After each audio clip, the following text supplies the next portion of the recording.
Hai, assalamualaikum warahmatullahi wabarakatuh. Kembali lagi bareng Kak Eki. Hari ini kita akan membahas materi pertidaksamaan nilai mutlak. Namun sebelum kita lanjut, kakak ucapkan selamat datang dulu untuk adik-adik yang baru bergabung di channel kakak. Jangan lupa untuk subscribe, kemudian nyalakan lonceng notifikasinya. Ya, kemudian ayo berteman di Instagram kakak @reski_andika93. Selamat belajar.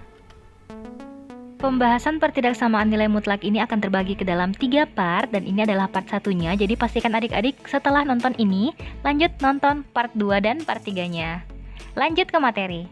Nah, dalam pertidaksamaan nilai mutlak ini juga ada beberapa sifat adik-adik. Kalau tidak salah di sini ada 11 sifat, tapi jangan sedih ya.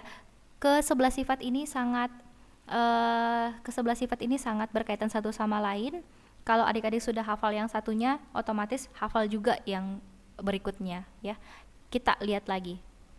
Kita lihat untuk sifat yang pertama, dipahami ya. Di sini ada 4 sifat pertama yang kakak tampilkan. Sifat 1 dan sifat 2 hanya berbeda tanda. Yang satu lebih kecil sama dengan yang kedua lebih kecil. Yang pertama lebih kecil, yang kedua lebih kecil sama dengan, atau kurang dari, dan kurang dari atau sama dengan. Kemudian sifat yang ketiga lebih dari, lebih besar sama dengan, selebihnya sama ya. Jadi sifat 1 dan sifat 2 sama, sifat 3 dan sifat 4 sama, yang membedakan hanya tanda sama dengannya. Kita bahas yang pertama. Untuk mutlak fx, jadi fx ini adalah fungsi linier dengan variabel x ya adik-adik ya. Fungsi linier itu contohnya kakak kasih contoh 2x tambah 3 minus x tambah 1, artinya hanya ada satu variabel saja gitu. Jika ada bentuk seperti ini, mutlak fx lebih kecil atau kurang dari p, di mana p ini adalah konstanta. Cara menyelesaikannya ini jika dan hanya jika ya, langsung kita bentuk ke dalam model seperti ini ya. Minus p kecil dari fx kecil dari p. Oke, kalau kita baca dari tengah berarti nilai fx-nya lebih besar ya. Ingat ya, kalau kita baca dari tengah berarti ini, tanda ini dia memakan yang ini ya, artinya dia menghadap ke fx, berarti fx yang besar. Fx besar dari min p dan fx kecil dari p ya. Lazimnya sebaiknya adik-adik baca dari tengah ya. Tapi di beberapa pembahasan juga dibahas min p kecil fe kecil p ya, maksudnya sama ya, tapi sebaiknya adik-adik baca dari tengah. Kemudian yang kedua, mutlak fx kurang dari atau sama dengan p ya. Ini yang berbeda hanya tanda. Di sini tidak ada tanda sama dengannya, di sini ada lebih kurang dari atau sama dengan. Cara penyelesaiannya sama ya. Fx-nya lebih dari atau sama dengan minus p, fx-nya lebih kurang dari atau sama dengan p. Kemudian untuk yang ketiga dan keempat ini untuk lebih besar. Kalau untuk tanda lebih besar, mutlak fx lebih dari p, pembahasannya ya, kita tidak pakai interval yang seperti ini, tetapi kita pakai atau. Jadi ada dua penyelesaiannya, yaitu fx ya, langsung saya hilangkan mutlaknya, jadi langsung saja fx kurang dari min p atau fx lebih dari positif p. Nah, untuk sifat yang keempat, bedanya hanya tanda sama dengannya saja. Fx, mutlak fx lebih dari atau sama dengan p, jika dan hanya jika. Kalau kita lihat yang di sini, ya, kalau kita lihat yang di sini, ya dia lebih kecil. Kurang dari minus p. Kemudian kalau di sini fx-nya kurang dari atau sama dengan minus p ya. Oke. Kemudian atau fx-nya ini juga sama. Kalau yang di atas tadi, kita hapus dulu. Nah, kalau yang di atas tadi ini fx lebih dari atau lebih dari p. Kalau yang di bawah ini tambahkan sama dengan fx lebih dari atau sama dengan p. Jadi untuk keempat sifat ini adik-adik bisa hafalnya pasang-pasangan saja ya, yang membedakan hanya tanda sama dengannya. Bisa ya. Kemudian kita lanjut ke sifat yang selanjutnya. Nah, untuk sifat yang kelima dan sifat yang keenam juga ini sama, yang membedakan hanya tanda sama dengannya saja. Nah, bentuk yang kelima, jika ada bentuk mutlak fx kurang dari mutlak gx ya, ini adalah dua fungsi linier dalam satu variabel x ya. bisa dikerjakan atau diselesaikan dengan dua cara. Yang pertama, kita bisa untuk menghilangkan mutlaknya kita bisa kuadratkan kedua ruas, atau kita bisa buat perkalian faktor seperti ini, fx tambah gx dikali dengan fx dikurang gx kurang dari 0. Sifat yang keenam, mutlak fx kurang dari atau sama dengan mutlak gx sama saja ya, yang membedakan hanya di sini ada tanda sama dengannya. Kita bisa selesaikan juga dengan cara mutlaknya bisa dihilangkan dengan cara yang pertama boleh kedua ruas kita kuadratkan, kemudian cara yang kedua boleh kita kalikan fx tambah gx dikali dengan fx kurang gx kurang dari atau sama dengan 0. Lanjut lagi untuk sifat yang berikutnya, sifat ketujuh dan sifat yang kedelapan juga sama, yang membedakan hanya tanda tadi lebih kecil dan lebih kecil sama dengan, ini lebih besar dan lebih besar sama dengan. Cara penyelesaiannya sama ya, bisa dikuadratkan dulu kedua ruas untuk menghilangkan tanda mutlak, atau bisa dikalikan dengan fx tambah gx kali dengan fx kurang gx. Oke. Lanjut lagi. Sifat yang ke-9. Ini. Sifat yang ke-9 ini jika misalnya ada pembagian mutlak fx dibagi dengan mutlak gx kurang dari a, cara penyelesaiannya kita bisa selesaikan seperti ini. Mutlak fx kecil dari a kali mutlak gx ya, a dikali dengan mutlak gx, jadi ini gx nya kita kalikan dengan a. Oke, bisa ya. Nah sekarang cara penyelesaian untuk sifat yang ke-9 ini nanti kita pakai penggabungan dari beberapa sifat sebelumnya, nanti kita bahas di contoh soal. Nah yang terakhir sifat yang ke-10. Nah sifat yang ke-10 ini jika bentuknya seperti ini, a dikali dengan mutlak fx berpangkat 2 tambah b kali fx tambah c kurang dari sama dengan 0. Di sini kakak kasih bintang 1 sebagai penanda bahwa dia adalah persamaan pertama ya yang kita misalkan. Nah, kita misalkan kalau kita menemukan bentuk seperti ini, kita misalkan dulu mutlak fx-nya sebagai variabel y. Nanti pada saat kita misalkan itu, kita akan peroleh persamaan kuadrat. Nah, kalau kita memperoleh persamaan kuadrat, kalau kita berbicara tentang persamaan kuadrat, berarti kita akan nanti menemukan dua akar-akar yang berlainan ya. Misalkan di sini dua akar-akarnya yaitu adalah y1 dan y2, di mana y1 ini lebih kecil dari y2. Jadi kalau misalnya nanti adik-adik misalnya ya dapat 2 dan 5, berarti yang bertindak sebagai y1 adalah 2 dan yang bertindak sebagai y2 adalah 5. Kenapa? Karena y1 itu lebih kecil dari y2. Ya, kalau kita memperhatikan sifat yang ke-10 ini. Nah, maka solusi persamaannya kalau misalnya sudah didapatkan, solusinya adalah mutlak fx-nya lebih dari y1 dan mutlak fx-nya lebih kecil atau kurang dari y2.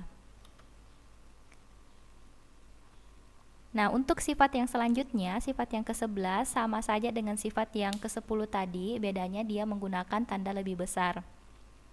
Jadi adik-adik tadi sifat yang ke-10 itu lebih kecil dan juga digunakan jika tandanya lebih kecil sama dengan ya. Jadi untuk sifat ke-11 ini juga lebih besar, akan dibahas sifat tanda lebih besar. Juga nanti akan sama jika misalnya dalam soal itu munculnya bentuk yang seperti ini tetapi menggunakan lebih dari atau sama dengan, itu adik-adik boleh gunakan sifat yang ke-11.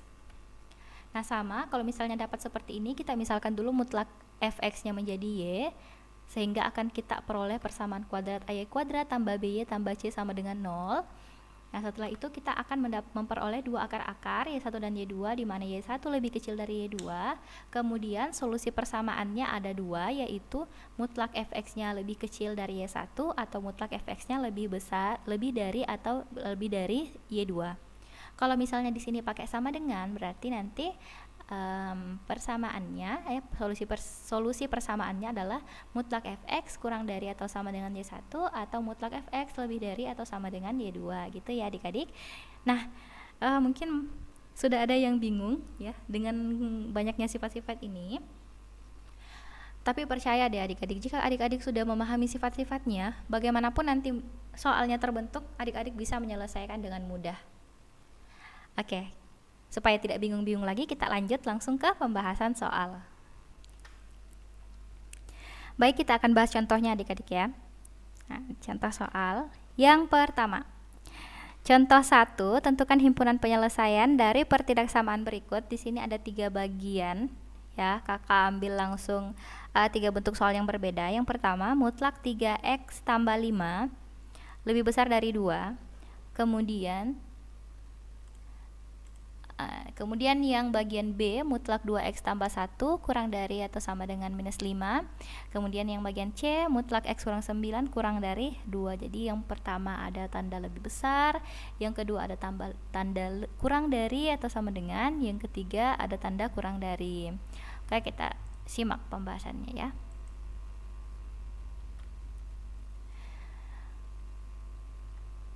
Nah, ini untuk pembahasan yang bagian A, yang ini ya. Kita bahas yang pertama dulu. Dia menggunakan sifat yang ketiga. Ini, menggunakan sifat yang ketiga, Kakak tuliskan ulang sifatnya biar adik-adik selalu mengingat. Mutlak fx lebih dari, ingat ya, kalau dia lebih dari konstanta, maka penyelesaiannya pakai atau. Fx ya, fx kurang dari minus P atau fx-nya lebih dari P. Jadi ada 2 kemungkinan yang akan kita cari nilainya. Yang pertama dulu kita coba fx kurang dari minus P. Yang bertindak sebagai fx di sini adalah mutlak 3x tambah 5 dan yang bertindak sebagai P adalah 2. Sehingga kalau kita mau cari dulu yang pertama ini, fx kurang dari minus P, berarti fx 3x tambah 5, 3x tambah 5, jadi sudah tidak ikut mutlaknya ya, hanya fx-nya saja, hanya fungsi linearnya saja. 3x tambah 5 kurang dari, yang pertama ya, syarat yang ini dulu, kurang dari minus P. Karena P-nya 2, berarti minus P-nya berarti minus 2. 3x kurang dari ya minus 7. Bisa ya. Di sini kenapa jadi minus 7? Karena kita mau hilangkan ini plus 5 di ruas kiri ya, sehingga nanti x-nya menjadi tunggal gitu yang sebelah kiri ya. Kalau kita mau hilangkan berarti kedua ruas kita kurangkan dengan 5. Kalau ruas kiri kurang 5 berarti sudah jadi 0, berarti tinggal 3x. Kalau ruas kanannya kita kurang 5, minus 2 dikurang 5 ya. Kalau kita pakai istilah utang, minus ada utangnya 2 kemudian berutang lagi 5 ya, utangnya tambah banyak jadi 7 gitu ya. Jadi minus 7. X-nya kurang dari minus 7 per 3. Kenapa? Kalau misalnya masih ada yang bertanya, Kak, kenapa 3? Ya karena masing-masing ruas kita bagi dengan 3 supaya nanti di sini terbentuk X. Yes, terbentuk X kurang dari. Kalau di atas kan di sini masih 3X. Kita kan mau cari nilai X-nya ya. Nah, sekarang sudah selesai yang pertama. Atau fx lebih dari P. Nah, fx-nya kan 3x tambah 5 lebih dari positif P. Sama penyelesaiannya 3x lebih dari minus 3. Kenapa minus 3? Karena kita mau hilangkan plus 5 di ruas kiri, artinya kedua ruas kita kurangi 5. Kalau ini kurang 5 sudah habis, sudah 0. Kalau 2 dikurang 5 di sini ya, dikurang 5 berarti hasilnya minus 3. Nah di sini x-nya lebih dari atau sama dengan minus 1. Kenapa minus 1? Karena kedua ruas dibagi dengan 3. Kalau 3 dibagi 3 jadi 1, 1 dikali x jadi tetap x, minus 3 dibagi dengan 3 hasilnya minus 1. Jadi ada 2. Untuk soal yang bagian A ini himpunan penyelesaiannya x lebih kecil, ini ya. Jadi ada 2. Yang pertama ini x lebih kecil, kurang dari minus 7 per 3 atau x lebih dari minus 1. Oke, kita lanjut ke pembahasan yang kedua, bagian B. Mutlak 2x tambah 1 kurang dari atau sama dengan minus 5. Di sini tidak ada nilai x yang memenuhi adik-adik. Kenapa? Karena nilai mutlak selalu bernilai positif atau 0. Jadi himpunannya sama dengan himpunan kosong. Jadi kalau misalnya adik-adik dapat simbol seperti ini, itu sama dengan himpunan kosong ya. Atau bisa juga dituliskan seperti ini. Ya, kurung kurawal ya, maaf ya adik-adik ya kalau kurung kurawalnya tidak sempurna ya, sama dengan himpunan kosong juga gitu lah. Atau ada beberapa buku yang menuliskan simbol himpunan kosong berbeda ya, adik-adik boleh cari-cari referensi. Jadi di sini karena di sini nilai mutlaknya di Di sini negatif, sedangkan kita tahu nilai mutlak tidak pernah bernilai negatif, berarti tidak ada nilai X yang memenuhi. Gitu aja sederhananya. Kemudian kita bahas lagi untuk bagian C. Mutlak fx, mutlak X kurang 9 kecil dari 2. Oh, kita ingat-ingat kayaknya kalau lebih kecil itu dia pakai sifat 1 ya. Kita gunakan sifat 1. Kalau gunakan sifat 1 di sini Kakak tuliskan kembali sifat 1 mutlak fx kurang dari P. Jika dan hanya jika, kita bisa menyelesaikan dengan cara fx lebih dari min P dan fx kurang dari P. Kita buat bentuk ini kan soalnya adik-adik, ini soalnya kita buat ke bentuk yang ini. Nah, fx-nya adalah x kurang 9, berarti letaknya di tengah. Ini kan fx-nya x kurang 9, kita letakkan di tengah sesuai dengan bentuk ini.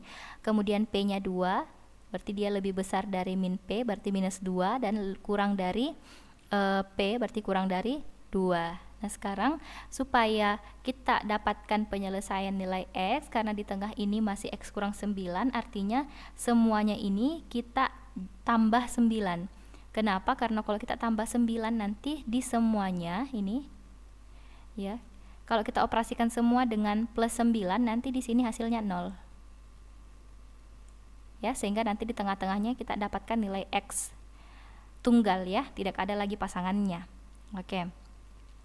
Di sini X-nya kita kurangi dengan X-nya kurang 9, berarti masing-masing tambah 9 ya. Jadi di sini kita tambah 9. Kita tambahkan dengan 9. Kemudian ini juga kita tambahkan dengan 9. 2 tambah 9. Kemudian ini juga minus 2. Saya simpan di atas saja ya. Plus ya 9. Ingat ya, kalau kita menyelesaikan soal dalam ketak samaan atau dalam dua ruas atau interval seperti ini, kalau di tengah tambah 9 ya kanan kirinya juga kita tambah 9, begitu ya konsepnya. Berarti minus 2 tambah 9 positif 7. Kemudian sini X kurang 9 tambah 9 sudah habis, tinggal X, kemudian 2 tambah 9 11. Berarti himpunan penyelesaian untuk soal yang ketiga ini adalah ya, himpunan penyelesaian sama dengan X di mana, jadi kalau kita menuliskan himpunan penyelesaian pakai X, di mana X-nya lebih dari 7 dan X-nya kurang dari 11. Oke, paham? Kalau begitu kita lanjut lagi ke contoh berikutnya dengan syarat-syarat yang lain lagi. Sekian pembahasan pertidaksamaan nilai mutlak part 1. Kakak ucapkan terima kasih banyak untuk adik-adik yang sudah nonton dari awal sampai akhir. Kita ketemu lagi di next part 2-nya. Assalamualaikum warahmatullahi wabarakatuh.